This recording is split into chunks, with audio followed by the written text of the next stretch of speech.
Welcome to the Physician's Guide to Financial Wellness, the podcast dedicated to helping physicians in Michigan turn their professional success into financial success while enjoying life along the way. And now, here are your hosts, Andrew Mushbaugh and Trent DeBruin. Hi, everyone, and welcome to another episode of the Physician's Guide to Financial Wellness. This is Trent DeBruin, and I'm joined, as always, by my co-host, Andrew Mushbaugh. And today we're going to talk about what to do with old 403B or 401k accounts you have from previous employers. And this is a common situation we come across for physicians where it's easy to accumulate retirement accounts over time as you move throughout your career. So maybe you did residency at one health system and have a 403B there. Then you did fellowship at a different place and have another 403B. Maybe you started as an attending with a new employer and have a 403B or a 401k there as well. But regardless of how it happens, you can often end up in a situation where you're settled into your attending position and are planning to stay there, but you still have these old retirement accounts floating around that you aren't sure what to do with. And it can be frustrating to be in this situation of having to keep track of several different accounts with different login information that might all be invested differently. So today we're going to walk you through your options for what to do and explain the pros and cons of each. And Andrew, before we get started, I just want to make sure this isn't going to be relevant for you anytime soon. You're not planning to leave MD Wealth Management and have to figure out what to do with your old MDWM 401k, are you? Hey, you can't get rid of me that easily. Though I do miss the employer matching contributions not coming from ourselves. Yeah, somehow it doesn't have the same free money feel to it. Definitely doesn't. So just to frame the conversation, when thinking about your options with an old 403B or 401k, there are basically three of them. So number one, you can leave it where it is. Number two, you can roll it over to your current employer's 403B or 401k. Or number three, you can roll it into an individual retirement account or IRA that you can manage on your own, independent of any employer. So Andrew, why don't you kick things off by talking about option number one? Sure. The first option is the default option of just leaving the account where it is. And this is always an option because there's nothing that says you have to do something with an old retirement account when you leave that employer. So by default, which is the most common situation we come across, is leaving old 401ks or 403bs where they are, which is almost always followed by something along the lines of, well, I wasn't sure what to do, so I didn't do anything. And the money in the account is your money, at least the vested portion. So in theory, if you wanted to, you could leave the account as is and not have to do anything at all until you reach age 72 when you are required to start withdrawing money from it. And the reason you have to do something at age 72 is due to required minimum distributions, which is essentially the government saying they want you to pay taxes at some point. So you have to start withdrawing a set percentage each year starting age 72. And this required minimum distribution isn't unique or specific to 403bs and 401ks, but applies to all pre-tax or traditional retirement accounts. So the main benefit of this first option is that it doesn't require any effort on your part, which we know is more valuable for a busy physician than we may want to give credit to. And if you leave the account where it is, you still have access to it if you like to view the account or change the investments, but there's nothing you have to do. Now, as you can imagine, there are also several drawbacks to this option. The first is around organization. When it comes to managing your finances, as regular listeners know, we're big advocates of simplifying things wherever possible. And this extends the number of different accounts you have because more accounts equal more buckets of money to keep tabs on, more sets of login information to keep track of, and generally speaking, a bigger hurdle of staying on top of your financial life. So one drawback of keeping the account where it is that it's simply one more thing to keep track of. And along similar lines, a second drawback is that having more investment accounts makes it harder to coordinate your investments within the context of your overall financial plan and retirement saving strategy.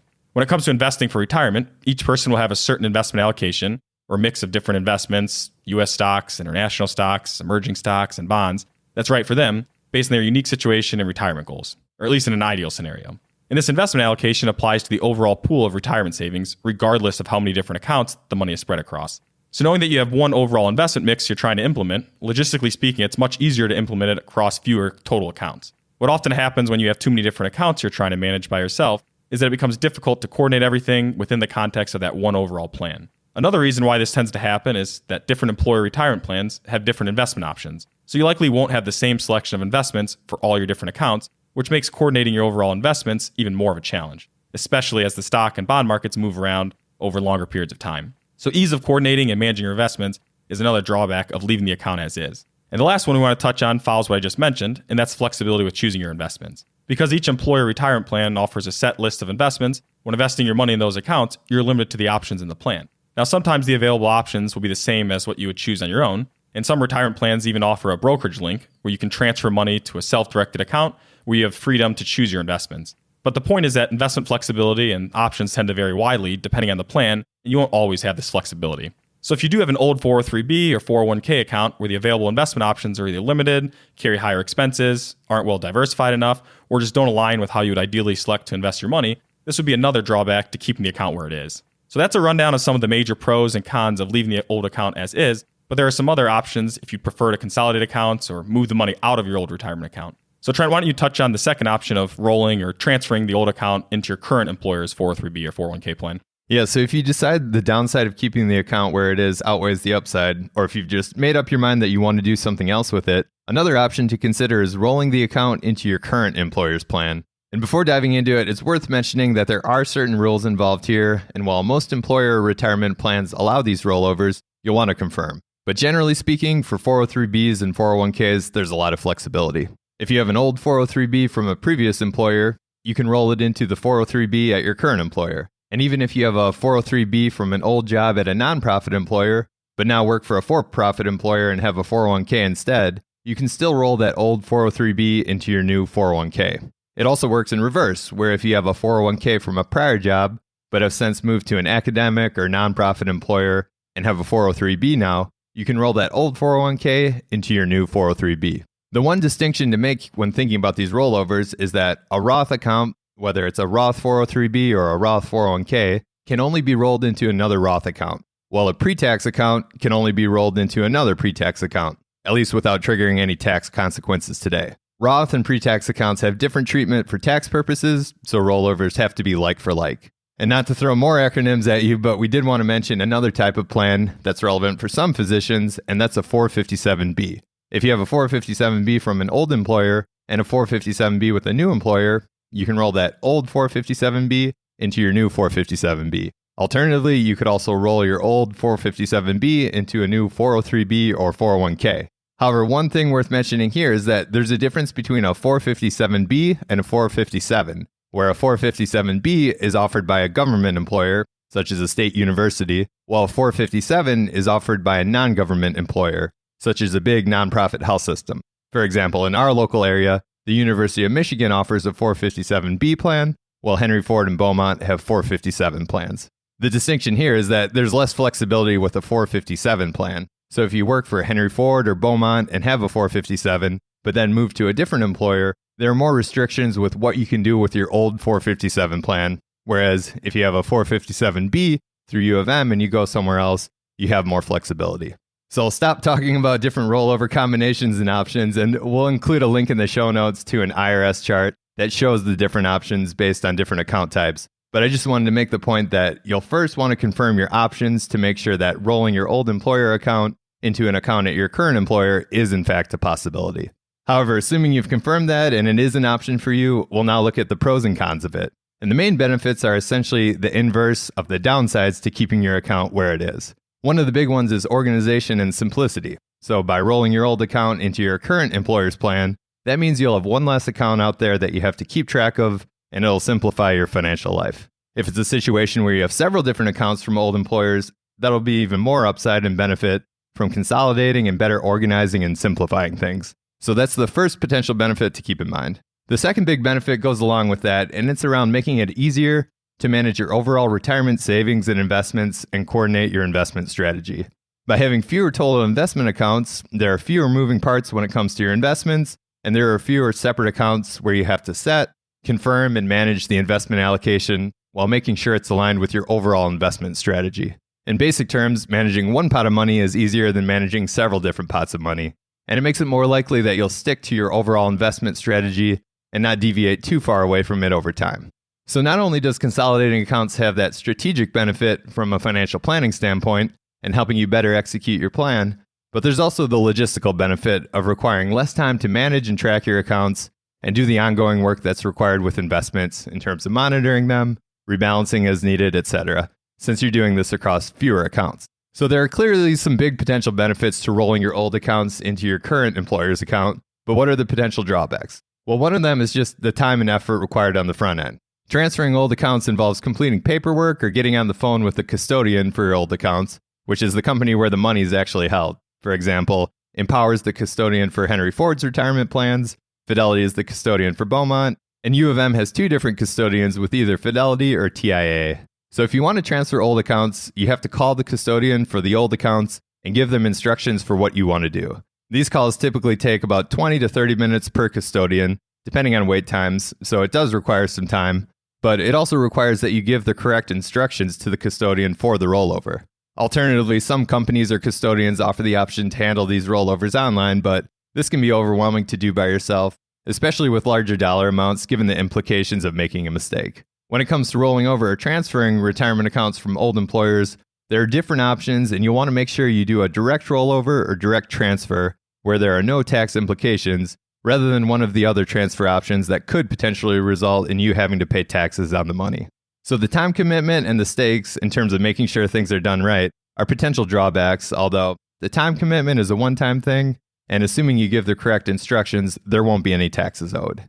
Another potential drawback or reason why you might want to leave an old account where it is if the investment options for the previous employer's retirement plan are better than the options for your current employer's plan.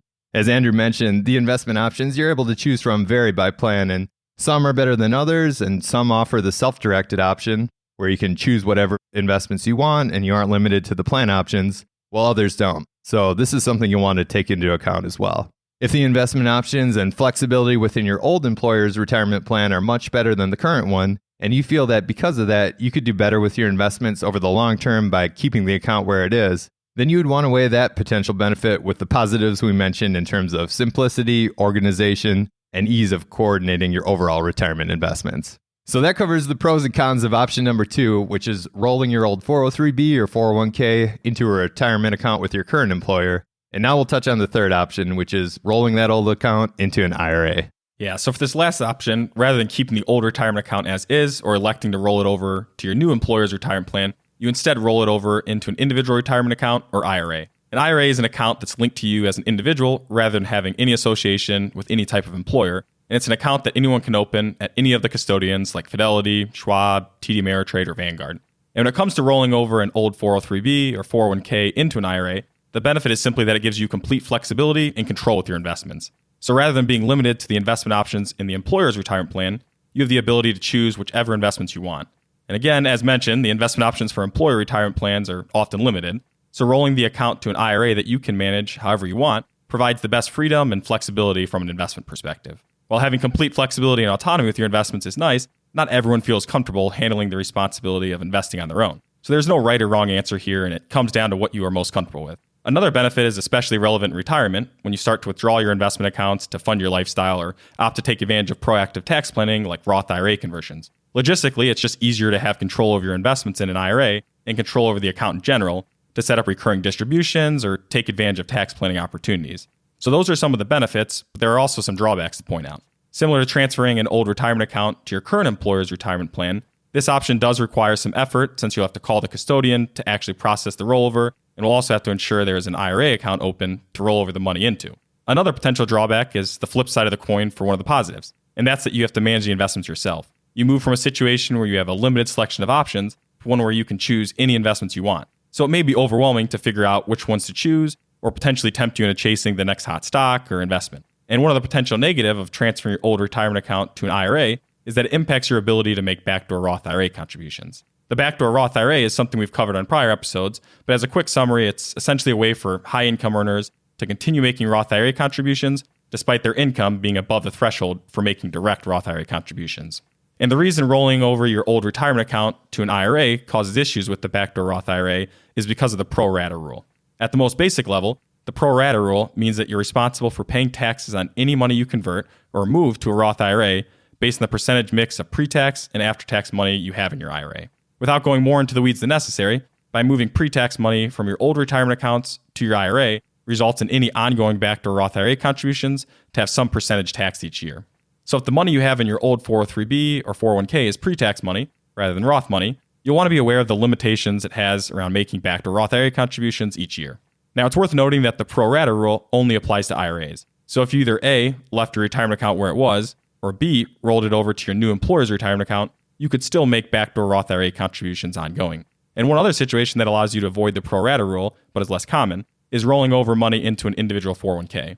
And this is only applicable when you have side income or self-employed income, but it creates the best of both worlds situation where you can have control of your investments and avoid the pro rata rule, which allows you to continue making backdoor Roth IRA contributions each year. So you want to be aware of any potential limitations to making backdoor Roth IRA contributions as a result of rolling over old retirement accounts to an IRA, but you don't want that to be the sole driver of your decision. Depending on the dollar amount of your old retirement account, you may be better off in the long run by having control over the investments you select in an IRA relative to the tax benefits of the backdoor Roth IRA. Also, we wanted to mention that as of the time of this recording, there's some proposed tax legislation making its way through Congress that would eliminate the backdoor Roth IRA starting on January 1st, 2022. So if the legislation ends up passing as proposed, the backdoor Roth IRA will no longer exist. So this potential downside from rolling over your old 403b or 401k into an IRA would no longer be relevant. Well, that covers our rundown of the three main options for what to do with old 403b or 401k accounts from previous employers. And as you can see from the discussion, there are pros and cons of each option, and the best one for you comes down to personal preference and how you view those different trade-offs. At a basic level, it comes down to weighing the benefits of simplification and organization of your financial life, easier ability to coordinate and manage your retirement investments, and flexibility with your investment options, with the effort involved to actually consolidate the accounts, potentially increased investment responsibility, and potential impact to backdoor Roth IRA contributions. And just to give a quick recap of the three options, so number one is keeping the old account where it is, and the main benefit of this is that it requires no effort on your part. However, on the flip side, it leaves your financial life more complicated, makes it more difficult to coordinate the strategy for all of your retirement investments, and you may be more limited with your investment options depending on the list of investments available through the old employer retirement plan. Option number two is rolling the account into a retirement account in your current employer's plan. And the benefit of this is that it helps simplify things as you have fewer accounts to worry about and manage, and if the old account is a pre-tax account, your ability to make backdoor Roth IRA contributions isn't impacted. However, there is some effort involved with this option as you have to contact the custodian to actually do the rollover, and your investment options may still be somewhat limited. Lastly, the final option, number three, is rolling the account into an IRA or individual retirement account. The biggest benefit of this is that it gives you complete flexibility with your investments, since you can invest the money exactly how you'd like, since you can choose whatever investments you want, rather than being limited to what's offered through the retirement plan. Because of this, you could end up earning a better return on your money over the long term. On the flip side, one of the drawbacks is that you're responsible for choosing the investments, which can be overwhelming since you suddenly have so many options. Also, if the old 403b or 401k is a pre-tax account rather than a Roth account, you can run into issues with making backdoor Roth IRA contributions if you roll it into a pre-tax IRA account. Although, as mentioned, if the current tax legislation is passed as proposed, the backdoor Roth IRA would be eliminated starting January 1st, 2022, so this downside would no longer be relevant.